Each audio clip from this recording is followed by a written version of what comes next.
తన స్వాస్యము అని యూదాను దేవుడు స్వతంత్రించుకుంటారనే ఒక చక్కని మాటను మనం చూస్తున్నాం. ప్రియులారా, గమనించండి, మనము రక్షణ పొందినప్పుడు యేసుక్రీస్తు ప్రభు దేవుడని, ఆయన రక్షకుడని, సిలువలో మనందరి కోసం ఆయన మరణించారని, మూడో రోజున మరణాన్ని జయించి తిరిగి లేచిన మృత్యుంజయుడని మనం గుర్తించి యేసు ప్రభుని అంగీకరించినప్పుడు, రక్షణ అనుభవంలోనికి మనం వచ్చినప్పుడు మనము దేవుని స్వాస్యముగా మార్చబడుతున్నాము. మనందరం దేవుని చేత సృష్టించబడిన వారమే కానీ మన పాప జీవితాన్ని బట్టి దేవునికి దూరం అయిపోయాం. మన అపరాధములను బట్టి చచ్చిన స్థితిలో, జీవం లేని పరిస్థితిలో పడి ఉన్న మనల్ని లేవనెత్తి మరొక్కసారి తన కృపలో నిలబెట్టడానికి యేసుక్రీస్తు ప్రభు వారి లోకానికి వచ్చి మనందరి నిమిత్తం ఆయన సిలువలో మరణించారు. సిలువ ఎందే మన అతిశయం. మనకు రక్షణ యేసుక్రీస్తు ప్రభు సిలువలో చేసిన త్యాగం ద్వారా ఉచితంగా అనుగ్రహించబడిందే. మన విశ్వాసము దేవుని కృప తోడైనప్పుడు మానవుడు రక్షణ పొందుతున్నాడు. ఎప్పుడైతే మనం రక్షణ పొందుతున్నామో మనము దేవుని స్వాస్యముగా మార్చబడుతున్నాం.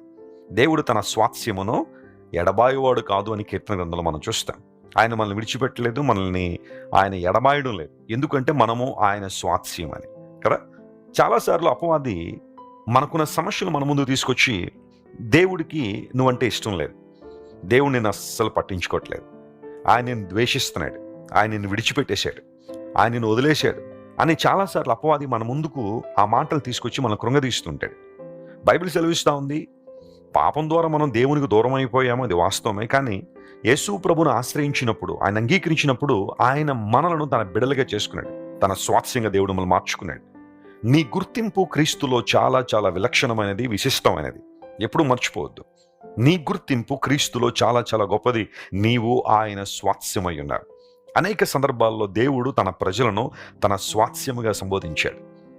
ప్రజల దృష్టిలో నీవు హీనపరచబడుతున్నావేమో, ప్రజలు నిన్ను అపహాస్యం చేస్తున్నారేమో, నీ చుట్టూ ఉన్న బంధువులు కావచ్చు, స్నేహితులు కావచ్చు, లేదా దూరపు చుట్టాలు కావచ్చు, నీ ద్వారా మేలు పొందుకుని ఒకవేళ ఏదైనా పరిస్థితుల్లో ఇబ్బందుల్లో నువ్వు ఉన్నప్పుడు నీకు సహాయం చేయాల్సి వస్తుందనో, లేదా నీకు మేలు చేయాల్సి వస్తుందనో దూరం దూరం జరిగిపోయిన వాళ్ళందరూ నిన్ను ఏదో ఒక విధానంలో, ఏదో ఒక పరిస్థితుల్లో నిన్ను హీనంగా చూడొచ్చు. నీ పరిస్థితిని బట్టి, లేదా నీ భక్తి జీవితాన్ని బట్టి, క్రీస్తు ప్రభువును వెంబడిస్తున్న విధానాన్ని బట్టి కొంతమంది నిన్ను ద్వేషించచ్చేమో. యేసుప్రభు వారు కూడా అదే అన్నారు కదా, నా నిమిత్తము జనులు మిమ్మల్ని నిందించి హింసించి మీ మీద చెడ్డ మాటలు పలుకున్నప్పుడల్లా మీరు ధన్యులు, పరలోకముందు మీ ఫలం గొప్పదై ఉంటుందని. జనులు నిందిస్తారు, హింసిస్తారు కొన్ని సందర్భాల్లో. అటువంటి పరిస్థితుల్లో క్రీస్తు ప్రభువులో మనం ఏమై ఉన్నాం, ఆయన మనను ఎలా చూస్తున్నాడు, ఈ విషయాన్ని గుర్తిస్తే, గ్రహిస్తే ఖచ్చితంగా గొప్ప ధైర్యాన్ని పొందుకుంటాం. నీతిమంతుడు సింహం వల్ల ధైర్యంగా ఉంటాడు. ఎందుకు ధైర్యం ఉంది అంటే ప్రభు మన పక్షాన ఉన్నాడు కనుక. ఆయన మనలను నిత్య స్వాస్యముగా ఏర్పరచుకున్నాడు కనుక మనము సంతోషించాలి, ఆనందించాలి.